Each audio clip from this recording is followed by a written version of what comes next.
Hello, good people of YouTube. Mountbatten here.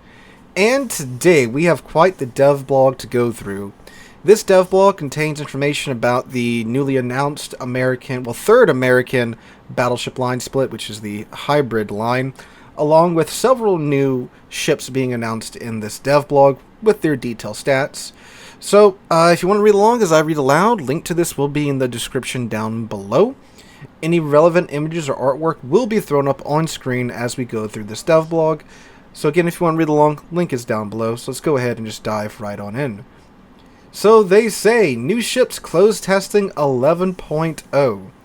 American researchable hybrid battleships Nebraska, Delaware, and Louisiana, Pan-Asian Tier 3 cruiser Ning Hai, and Tier 9 battleship Sun Yat-Sen, Commonwealth Tier 9 cruiser Hector, and British Tier 8 submarine Alliance has been added to the game for testing.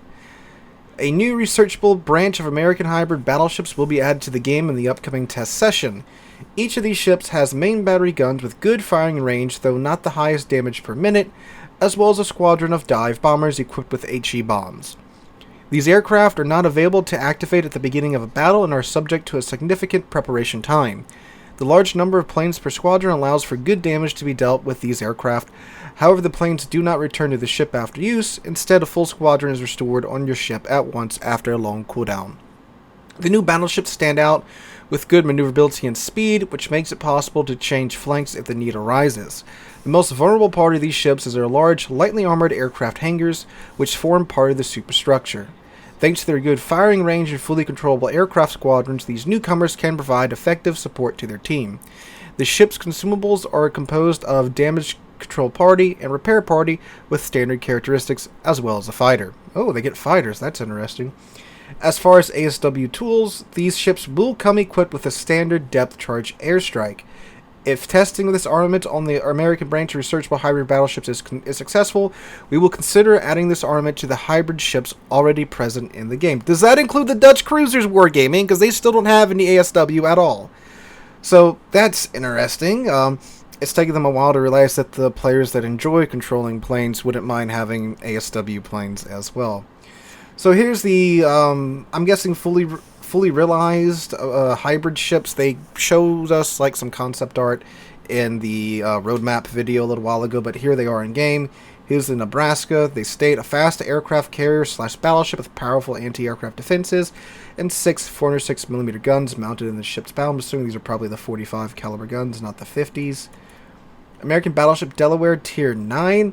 A project for a large hybrid battleship based on the Iowa-class hull, along with similar AA defenses, armor, and speed as the Iowas. I'm assuming these are the 50 caliber guns. And then, the most disappointing one of them all, my state ship, the Louisiana. A project for a powerful battleship aircraft carrier based on the Montana class and armed with 10 406mm guns. The ship's AA is composed of late World War II systems. 10 guns? What? So there's 6 on the front. Does the back turret have 4? What? Huh? Oh, okay, Wargaming.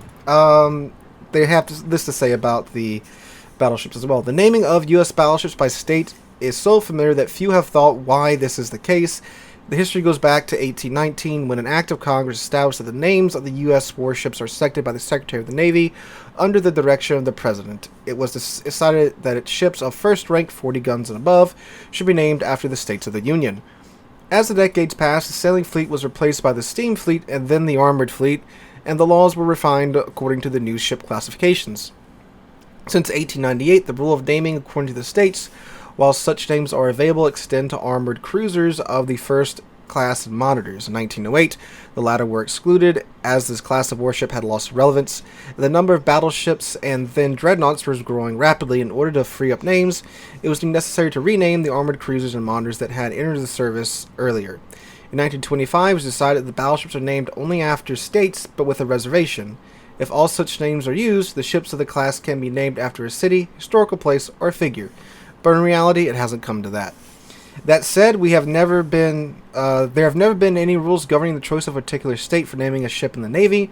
This is what we at Warships took advantage of. The battleships, which were based on the preliminary designs of 2 North Carolina ships laid in 1937 and 1938, was named Nebraska.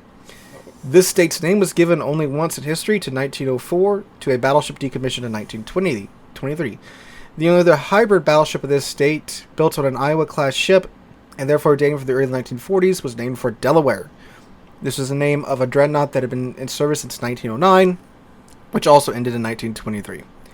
The aircraft-carrying battleship, based on the design of the unbuilt Montanas of the 1940s, retained the name of the Louisiana, the 5th of this type and the last American battleship commissioned in history.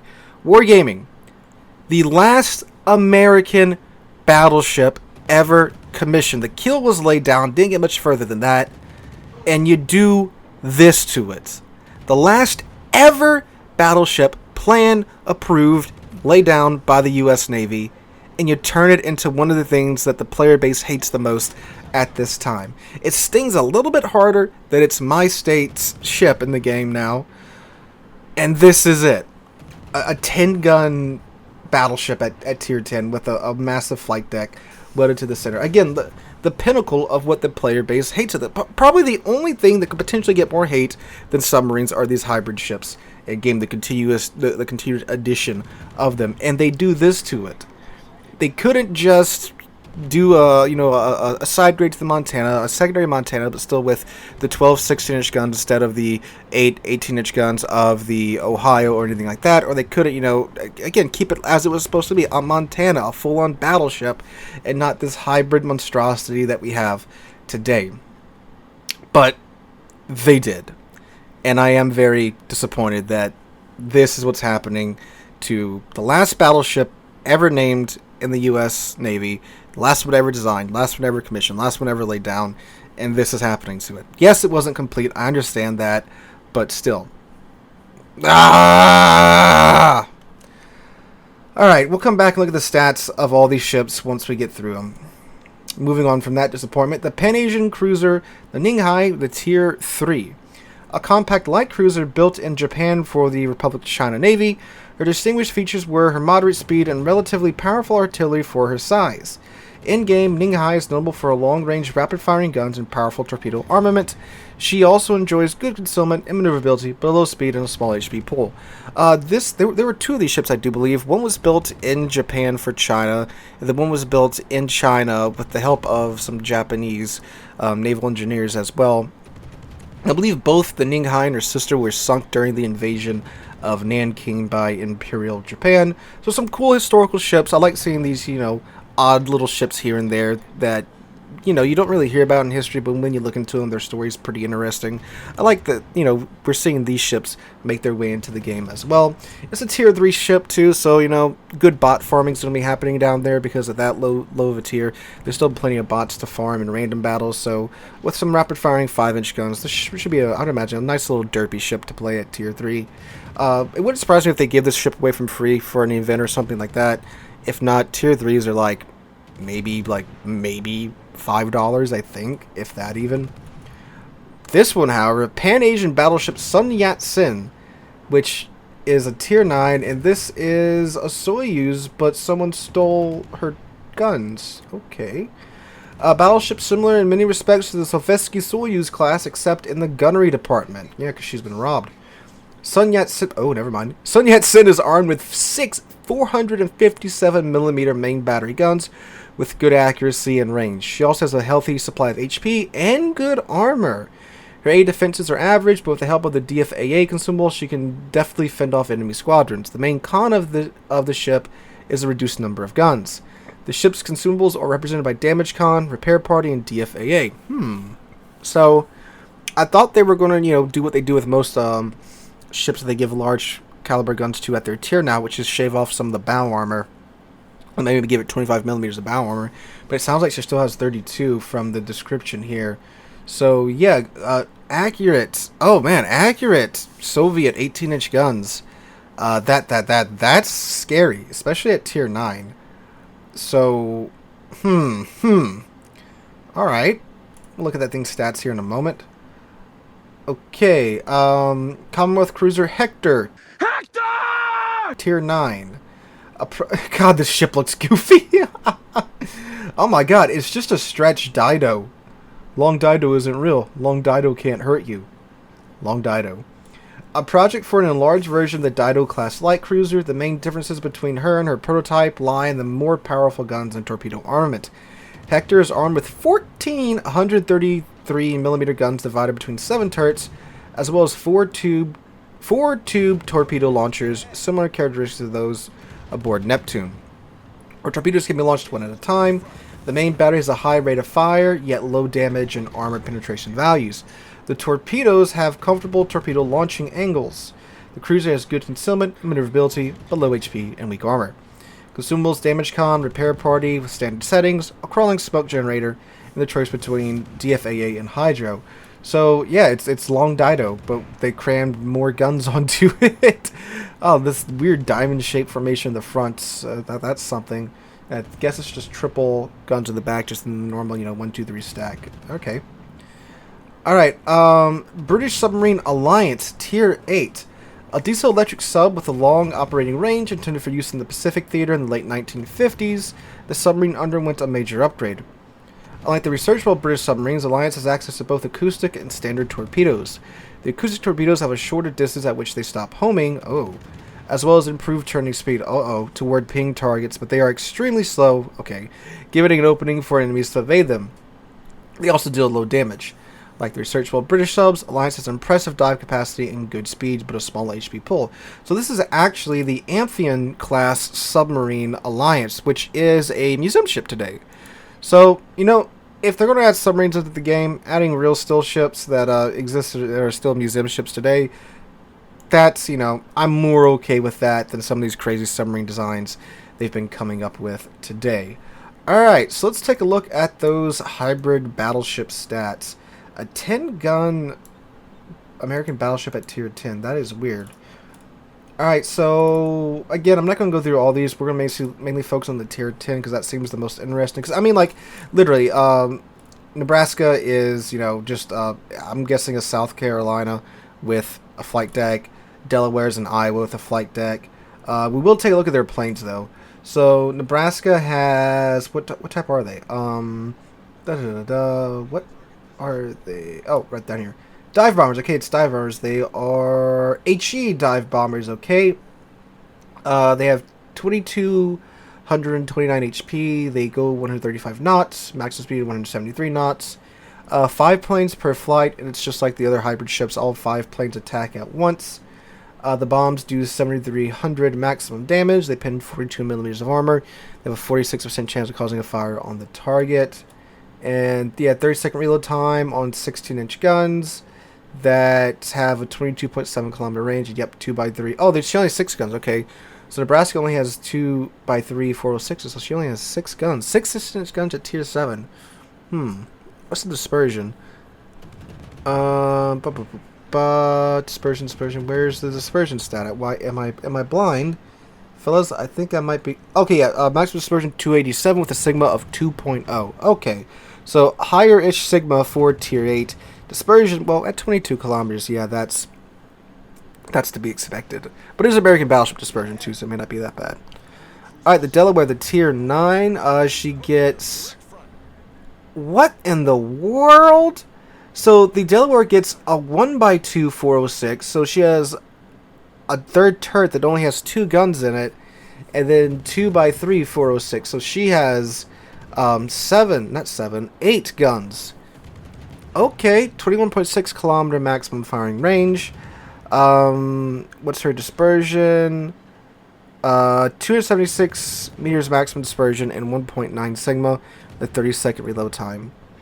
Her planes, again, same as the previous one, but they have 2,630 hit points this time, and it's still 5 planes per squadron, 5 aircraft, 2 bombs per payload, maximum bomb damage 7,300, and 42 millimeters of HE pin, and 46% chance of causing a fire on the target.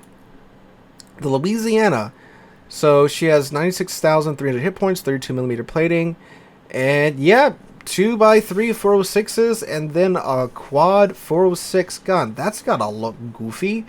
So 10 guns on the Louisiana, 2 less than the Montana, 22.8 kilometer firing range, and her dispersion's 288 and 1.9 sigma. Now with the dispersion with the Delaware and the Louisiana, you can fit, I think so at least, you should be able to fit the improved American dispersion module that cranks your dispersion down by 11%, so that should help there with those guns. And for her planes, she has, okay, 6 planes this time, and they have 2,500 hit points, maximum speed is the same, 2 bombs per plane, 42mm pin, 46% chance of causing a fire on the target, and 7,300 maximum bomb damage. So the bombs are the same up and down the line. Okay, that's, God, that's weird. I wish we could see the third turret in the back and see what a quad American battleship gun turret is. Alright, the Sun Yat-Sen, that's the other one I'm interested in. Let's see. She has, for her guns, a 26-second reload time on 6 18-inch guns. Dispersion of 267 meters and at 1.8 sigma. That's not that accurate for 6 guns. 1.8 sigma, 267 meters dispersion. Now you can fit the dispersion mod, which can get that down a little bit more, but I was expecting maybe 1.9 sigma. But they are Soviet AP shells, and that's going to hurt like hell as well. Alright guys, so I'm going to go ahead and end that video here, this video here. If you want to check out the stats of the other ships or look at the stats in more details, again, please follow the link in the description down below to check out the dev blog.